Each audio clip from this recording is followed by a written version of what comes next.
अपनी हिस्ट्री की सीरीज में हमने अपनी पिछली वीडियोस में क्या-क्या पढ़ा है वैदिक एरा, जैनिज्म, बुद्धिज्म और उसी से रिलेटेड उसी सीरीज को कंटिन्यू करते हुए आज हम कुछ इंपॉर्टेंट हिस्टोरिकल बुक्स के बारे में जानेंगे। आई होप आपने हमारी पिछली वीडियोस भी देखी होंगी। तब हम आगे कंटिन्यू करते हैं। हमारी पहली इंपॉर्टेंट और हिस्टोरिकल बुक है अर्थशास्त्र। अर्थशास्त्र के ऑथर है चाणक्य, जिनको विष्णुगुप्त या कौटिल्य भी कहा जाता है। और जो इन्होंने बुक लिखी है उसमें उसका जो मेन सब्जेक्ट है वो मौर्य मौर्य एरा की पॉलिटिक्स है, सोशल एंड इकोनॉमिक स्टेटस है मौर्यन एरा का। जैसा कि हम सभी को पता है, जो अर्थशास्त्री थे हमारे कौटिल्य, जिन्होंने अर्थशास्त्र बुक लिखी, वो चंद्रगुप्त मौर्य के टाइम के बहुत बड़े ज्ञानी थे। और उन्होंने ये अर्थशास्त्र बुक उस टाइम पे लिखी थी और वो उस टाइम के पॉलिटिक्स को बहुत अच्छी तरह समझते थे। और उसी को आगे कंटिन्यू करते हुए उस एरा के बारे में बताते हुए, उस एरा की पॉलिटिक्स और सोशल इकोनॉमिक स्टेटस को बताते हुए उन्होंने ये बुक लिखी है, जिसके करीब 15 पार्ट्स हैं और 180 चैप्टर्स है। मेन इंपॉर्टेंट है इसमें कि इसकी लैंग्वेज जो है वो संस्कृत है। नेक्स्ट हमारी जो इम्पोर्टेंट बुक है हिस्टोरिकल पॉइंट ऑफ व्यू से, वो है राज तरंगिणी, जिसके ऑथर है कल्हान, जिसकी लैंग्वेज है संस्कृत एंड जो उसका सब्जेक्ट है वो है कश्मीर की हिस्ट्री।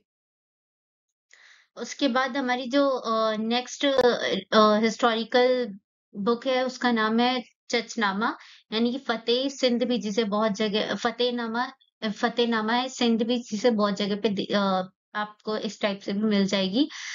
जिसमें क्या कहते हैं, जो ऑथर हैं उसके वो हैं अली अहमद, और जो सब्जेक्ट है उसका वो है सिंध कॉन्क्वेस्ट ऑफ अरब। मतलब अरब देशों का जो सिंध पे जीत थी उसके बारे में इस किताब में चचनामा में अली अहमद जी ने बताया है। क्योंकि ये एक पर्शियन थे तो क्योंकि ये अरब से थे तो इनकी जो लैंग्वेज इस बुक की वो पर्शियन है। दूसरा है हमारा अष्टध्यायी। अष्टध्यायी के जो लेखक है वो है पाणिनि। इनकी स्पेशलिटी थी कि ये पहली पाणिनि एक ऐसी बुक, पहली हिस्ट्री में पाणिनि जो थी वो पहली ऐसी बुक थी जिसमें संस्कृत ग्रामर यानी कि संस्कृत व्याकरण का यूज किया गया था।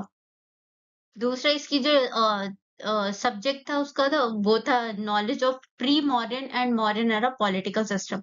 इसमें जो भी चीजें बताई गई वो मॉडर्न एरा के पहले और मॉडर्न एरा का जो भी पॉलिटिकल सिस्टम था वो इसमें संस्कृत में बताया गया है। दूसरा गार्गी संहिता। गार्गी संहिता जो है उसके ऑथर है कात्यायन। ये दो चीजों के बारे में बात करता है, मेनली एस्ट्रोलॉजी, और ये थोड़ी हमें इंफॉर्मेशन देता है about Greek attack on India, Indo Greek attack on India. जो भी इश्यूज हुए थे उनके बारे में हमें थोड़े से ये हिंट देता है कात्यायन। सॉरी, गार्गी संहिता। गार्गी संहिता इस पॉइंट ऑफ व्यू से भी इम्पोर्टेंट है, मेनली कि ये हमें एस्ट्रोलॉजी की जो इन्फॉर्मेशन है हमारी हिस्टोरिकल बुकों से वो गार्गी संहिता से मिलती है, जो कि कात्यायन ने लिखी थी। दूसरा है हमारा महाभाष्य, मतलब हमारी छठी बुक है महाभाष्य। महाभाष्य के ऑथर हैं पतंजलि। पतंजलि कौन थे? वो पुष्यमित्र शुंगा की राज्यसभा में एक पंडित थे, पुरोहित थे।